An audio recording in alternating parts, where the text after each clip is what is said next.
Jason, I'd love to get your take on this since you didn't have an answer this week. Yeah, somehow I think I missed my Monday. Went from Sunday to Tuesday, but that's okay. I'll give everybody a break because my rants are lame. Essentially, I think it really depends. So, it depends on what you're trying to do, to who you're trying to bring in. It's certainly, I'm assuming this is all kind of like entry-level product managers. You're not talking about senior product leadership. That's a little bit different conversation. But if you're trying to get market intelligence and kind of lead to the next generation of your products or bring in other products, then perhaps you need product management expertise, or perhaps you need people with expertise in research and psychology and sociology and those kind of like soft skills, and being able to do journalism and interviewing.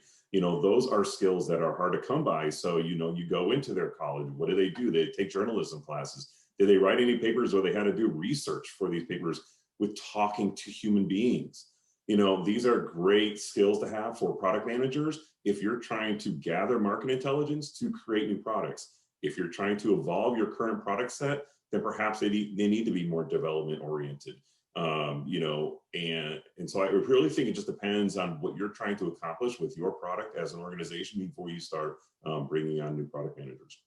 Did you dig into my Twitter or tweet threads? Because I actually, journalism is one of the things. Somebody said, what's your out of the box idea of where you could get product management candidates from? And I'm like, journalism, right? Sure. In journalism school, they teach you how to interview people, ask questions, write about it, write a summary.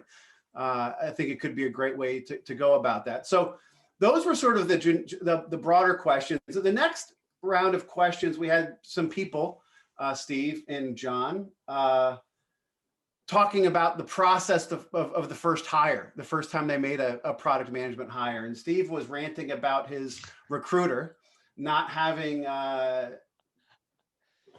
clue, but then finding the double win with the competitor's SE. Mm-hmm.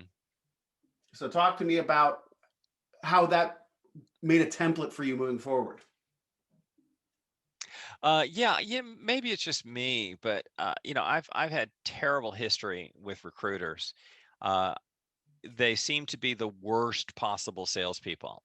It's like they've got a buyer and they've got a seller, and then they take all of the resumes they have and they see if there are any words that are on both the job posting and the resume. So like, you're a janitor at a software firm, and this company is looking for a software product manager. Software, see, there's a match. So, you'd be an ideal candidate. So every single person they brought me was just terrible. I had a long talk just this week with Karen Wudashek, who's a recruiter, friend of mine up in Philly. And she and I use the term purple squirrel a lot. I can't remember now if I used it with her or she used it with me, but the purple squirrel is this idealized candidate that is perfect in every way, but not found in nature naturally, and is willing to work for peanuts. So it's kind of like a unicorn, except will work for peanuts. And I think my conclusion from that whole experience was getting really crisp on what I was looking for. I think that my first hire, I was an inexperienced manager myself. And I said, I'm looking for somebody who is formerly a product manager with this kind of domain expertise. And they're like, great, we found this sales guy. We found this janitor. We found a programmer. I'm like, so when I said product manager, what happened in your head? And they're like, I didn't hear you say that part. I just heard you say, send me some random people. So I got really precise on what I was looking for. And to, Jason's earlier point, I think I very much favor the product manager who is a customer representative and knows how to talk to customers and elicit pains from customers, as opposed to the former salesperson or the former project manager or the former developer. So I'm sorry, go ahead, Jason. No, I was just going to say that, I work with recruiters a lot, but I've also done my own internal recruiting a ton. And that's always been more successful for when looking for product managers, because in many organizations, they don't call a product manager, or they call them a project manager or a business analyst or a systems analyst, something. And so if you're looking for terms, you may miss out on a great candidate pool because the terms won't match from resume to the position. Because a lot of people don't write their, adjust their resumes for the posting, especially when you're working with the recruiters. And so what you have to do is actually kind of get an idea and then work through the body of content for what they did at those positions to see if those kind of components are matching what a product manager role would do in your organization for what you're looking for. That's a very, very good point. Very good point. One of the other things I like about Karen Wudashek is she went through a training class with me. She said, I'm placing a lot of product managers, and I really thought I ought to know what that is. And so she's one of the few people who can delineate between, say, product management and product marketing, and knows that it's different than program or project management. And she also does sales and marketing. So she understands the full suite and the differences between them. So she's not going to take some random salesperson and say they should be good for product management. Greg, yours is this top one. When hiring a product manager, I look at their people skills and attitude along other experiences. Is there anything that we didn't cover when we talked on the first one, when I misspoke about whose it was on the first page? No. I think that, the empathy part that we talked about before and the constant learning is key, because if, whatever the business is, no matter what it is, it's going to continually evolve. And that you're constantly learning. We're not building buggy whips anymore. So it's just a constant learning thing. And that's the attitude that you expect from, somebody you're going to actually hire, is that they're willing to learn, they're willing to move forward, and they're willing to make a mistake and learn from it and go. Those are the things, those are really core things that I look for. And as I said, it depends upon the type of business I'm in. Yep. Where's the slant I'm looking for? Just, saying sales engineer, that's my top person. That's not necessarily my top person. And I love the final part you had, where rounding out the team with different abilities, right? Creating a diverse team with different viewpoints and backgrounds that can all come together heterogeneously. To me, when you talk about what the best background is, there is depends, right? We joke about depends every once in a while, but it depends on what you currently have in filling out the skill gap around there. John, this last one down here is your first hire, the MIT mechanical engineering grad who did a 1-year MBA. We've talked about all these business skills and customer skills. Talk to me about how an MIT MBA or MIT mechanical engineering with a Duke MBA, did you have to help him with the business side? Talk to me about how you did that.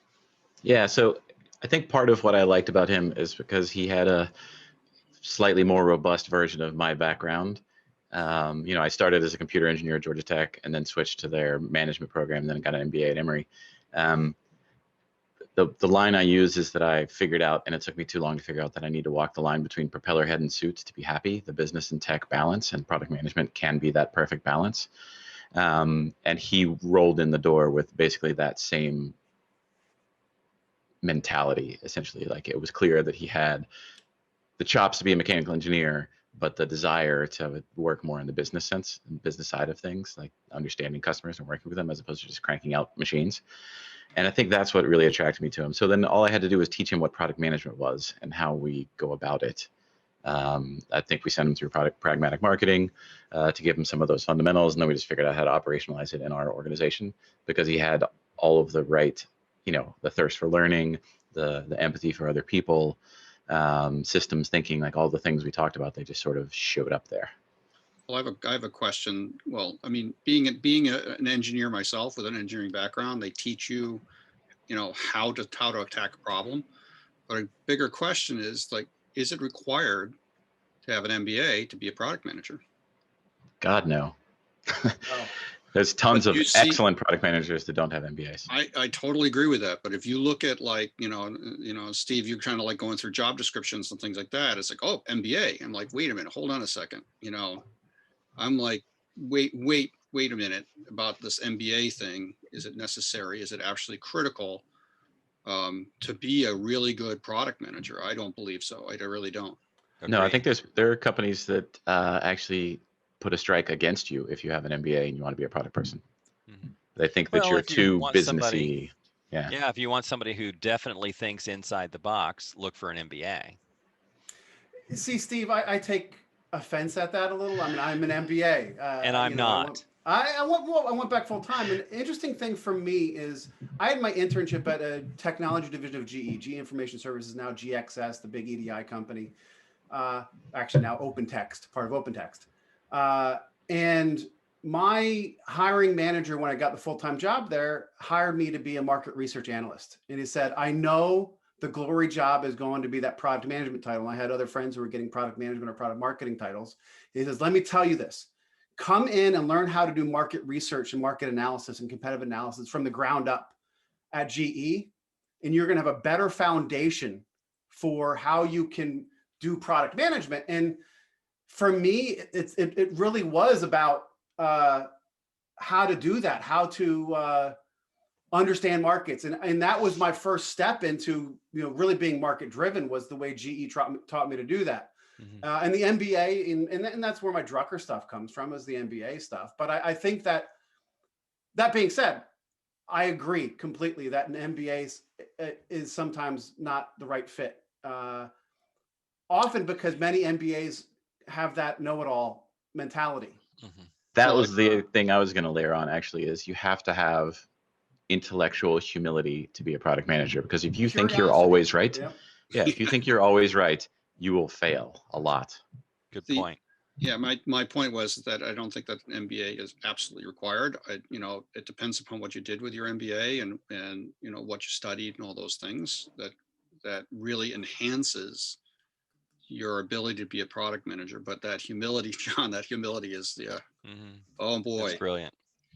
And you had a whole bunch of, in an MBA program, there's a whole bunch of A1 personalities.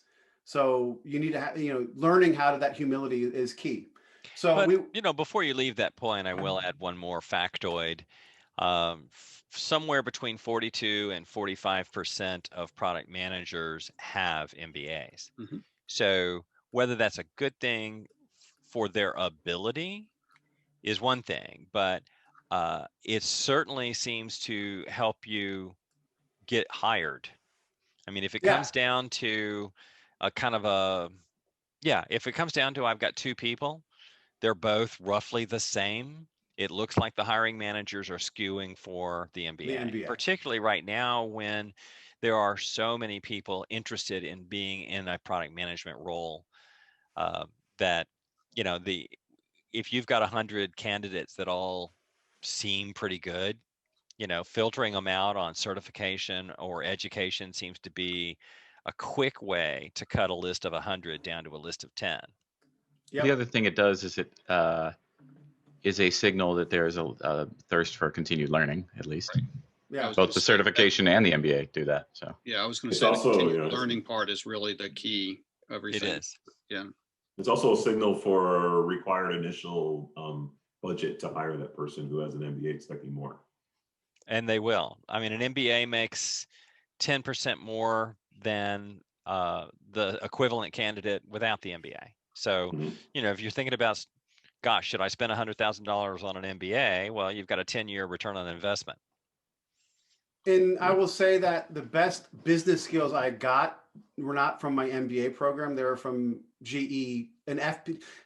Find a good FP&A person and learn how to do P&Ls and pro formas. And for the business side, that was more important to me than the MBA was. I think the general business knowledge and understanding research and trends and strategy helped a ton. My growth strategy stuff comes from that.